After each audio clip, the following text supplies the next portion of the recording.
Every story has an ending, but sometimes it's the beginning that makes all the difference in the world. I was born without trauma or complications. Actually, as my dad liked to tell the story, I was I was the most beautiful baby in the nursery. I achieved all the normal APGAR scores and was given a clean bill of health as I left the hospital. While I thrived in achieving all the normal infant milestones, the only one I didn't achieve was walking on my own. However, my pediatrician had a solution to that problem. And he said to my mother, "Do you have dogs?" And in response, my mother said yes. And the pediatrician said, "Well, your son thinks he's a dog." While my mother was not thrilled with that idea, she went on down a dark pathway to find a correct answer. I have cerebral palsy, which is defined as a series or group of conditions that affect my ability to walk. To be specific, I have spastic diplegic cerebral palsy, which limits the movements of my hips and legs. I wear leg braces and use a wheelchair to reach my desired destinations. My intention today is to raise awareness. How do we treat others who we perceive to be different? I guarantee that those of us with cerebral palsy want to be treated the same as everyone else. We also want the fighting chances to find happiness and success in this journey we call life. There are multiple factors that can cause cerebral palsy. During pregnancy, if the mother develops an infection, the unborn child can develop cerebral palsy. Infections which include chickenpox, rubella, and even a high fever can cause cerebral palsy. Premature births and low birth weight can cause cerebral palsy in newborn children. Infants born before 37 weeks and or who weigh less than 3.5 pounds have a greater risk of being born with cerebral palsy. Multiple births, twin triplets, in a pregnancy increase the risk of cerebral palsy. Multiple births typically increase the chances of cerebral palsy due to the factors of low birth weights and premature births. There are multiple types of cerebral palsy.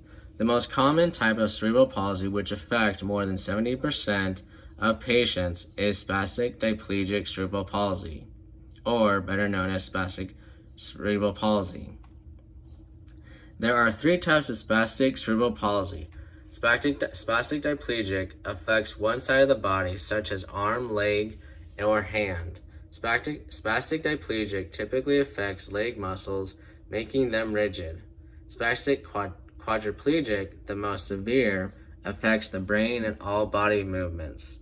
A rare form of cerebral palsy, which affects 10 to 20% of patients, is called ethmoid cerebral palsy.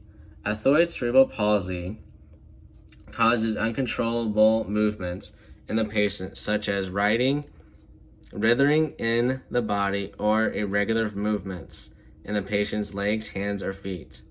Another rare form of cerebral palsy, which affects about 10% of patients, is called ataxic cerebral palsy.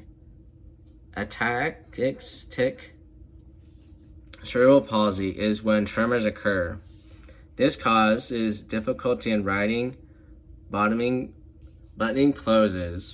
clothing, or writing. Typically, the patient has difficulty keeping their feet forward and apart. Mixed cerebral palsy occurs when the patient has more than one type of cerebral palsy.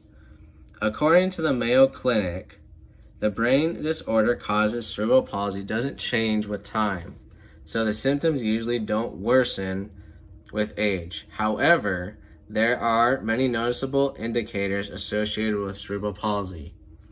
A patient may have difficulty walking due to a scissor-type gait.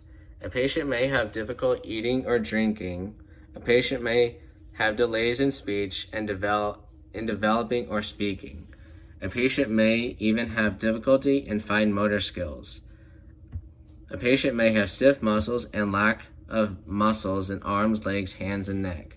There are very variable or varied treatments, therapies that can help patient regain muscles and body movements.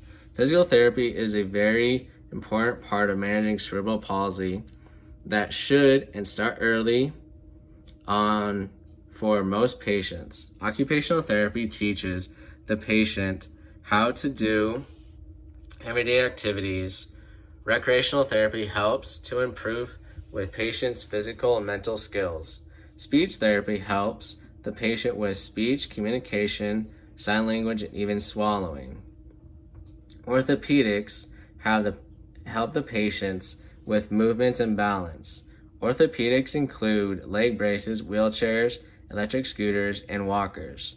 Surgery is typically available to patients with severe cerebral palsy. Surgery includes lengthening muscles, which can aid in improved walking. Surgery can also include cutting nerves to alleviate spastic arm, leg, and hand movements. Certain medications can relax muscles, which aid in walking, talking, and eating. My story is simple. While I have spastic diplegic cerebral palsy, I was also given a chance to live a normal life. My mother never treated me as if I had a disability. I had to learn to get up when I fell. I had jobs to do around the house, and I never learned to feel sorry for my physical abilities. A track coach in high school changed my life. I became a track athlete by competing using a hand cycle. I became an advocate for other high school students with physical challenges. I helped to establish a sporting program for students in Idaho with physical challenges. Do we have the right to determine how we treat others by the way we walk or the device that we use, such as wheelchairs or walkers, which enables them to walk? The answer is no. While cerebral palsy affects a person's physical ability to walk or talk, it does not affect their ability to feel sorrow or happiness. Everyone wants to find their inner place within themselves and outer success with those around us. I will admit that the statistics surrounding cerebral palsy foreboding 1 out of every 325 infants born with physical disability in which there is no cure. There is hope. Through physical therapy, occupational therapy, medication, and support from friends and family, those of us born with cerebral palsy can live the lives we never dreamed were possible. There's a quote by Booker T. Washington, which has become a motto I live by. It states, "I have learned that success is to be measured not so much by the position that one has reached in life as by the obstacles which he has had to overcome while trying to succeed."